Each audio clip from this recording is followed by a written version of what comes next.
जो बर्स हुआ मतलब कि खल्क के अमराज में। अब यहाँ पर एक बहुत इंपॉर्टेंट पॉइंट ये है कि मतलब कि शुष्क के अमराज, शुष्क के माने फेफड़े। एक खास बात याद रख लीजिए, मतलब कि जो शुष्क लंग्स होते हैं बहुत ही सॉफ्ट होते हैं, बहुत ही नरम होते हैं, इसके अंदर एयर होती है, ये फुल ऑफ एयर होते हैं। ये जब पानी में डाले जाते हैं तो ये पानी में तैरते हैं। आप जब हम कभी कोई बकरा जुबा करते हैं तो उसके फेफड़े जब निकालते हैं तो वो आप पानी में डालकर देखेंगे वो हवा में तैरते हैं, पानी में तैरते हैं, और इसके अंदर फुल ऑफ एयर होती है। यहाँ पर एक खास बात है कि ये जो ब्रोंकस है, मेन जो ब्रोंकस है, ये गर्दन से अब सामने से जो मैं बता रहा हूँ कि यहाँ से जो है ट्रैकिया कहलाती है, और ट्रैकिया डिवाइड हो रही है राइट ब्रोंकस और लेफ्ट ब्रोंकस के अंदर। और जो राइट ब्रोंकस में जो डिवाइड हो रही है, ये राइट ब्रोंकस जो है ना ये राइट लंग को जाएगी, और लेफ्ट ब्रोंकस जो है ना तो लेफ्ट लंग को जाएगी। अब यहाँ पर राइट लंग में 3 पार्ट होते हैं, अपेक्स में, मिडिल और लोअर लोब, 3 लोब्स होते हैं। और लेफ्ट लंग में सिर्फ 2 लोब्स होते हैं, अपेक्स अपाइकल लोब और लोअर लोब। राइट लंग में 3 लोब्स होते हैं, apical lobe, middle lobe, lower lobe, और लेफ्ट लंग में 2 लोब्स होते हैं, अपाइकल लोब, लोअर लोब। अब फेफड़े के जो अमराज होते हैं, ब्रोंकाइटिस, बच्चों में खांसी या बड़ों में खांसी, सर्दी, बलगम का जमा हो जाना, वर में शोबतुर्रिया, निमोनिया, और इन चीजों के अलावा बहुत से अमराज है। निमोनिया के अलावा ट्यूबरकुलोसिस है या कैंसर है।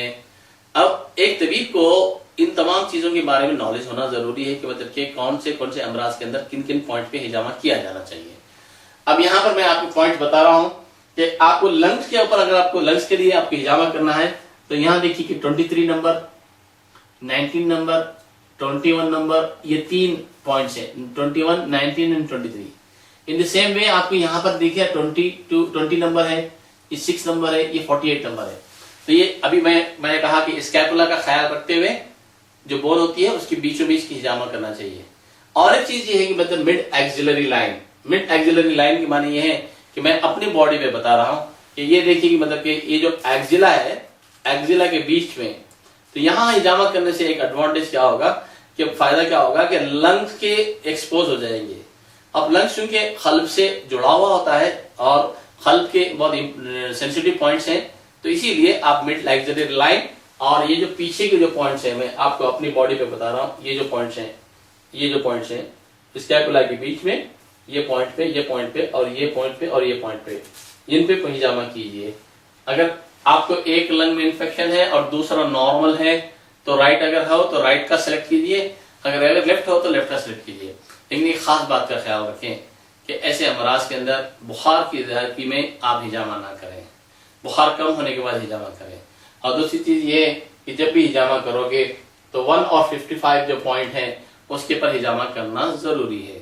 और तीसरी चीज ये है कि मरीज को हफ्ते में 1 बार हिजामा कराने के लिए बोले।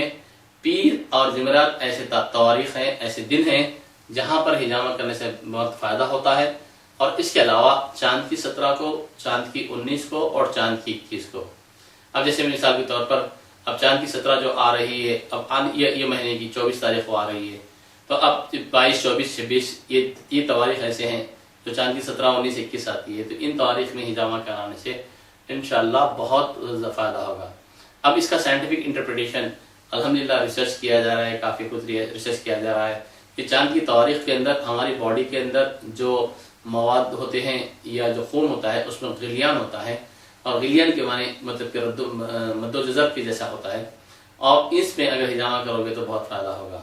जैसे आप समंदर की सतह देखते हैं कि मतलब इन चांद की तवारीख के अंदर समंदर की सतह में भी मद्दोजज़ब वाक़ होता है।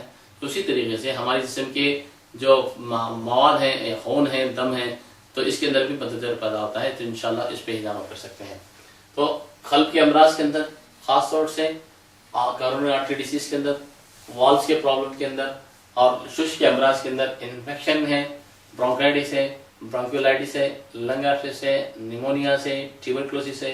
ये मैंने मुख्तलिफ पॉइंट्स बताए हैं आपने। अगर इन पॉइंट के साथ साथ हिजामा करोगे और साथ ही साथ अगर आप नेचुरल मेडिसिन, हर्बल मेडिसिन अगर प्रिस्क्राइब करोगे तो इंशाल्लाह फायदा होगा। शुक्रिया।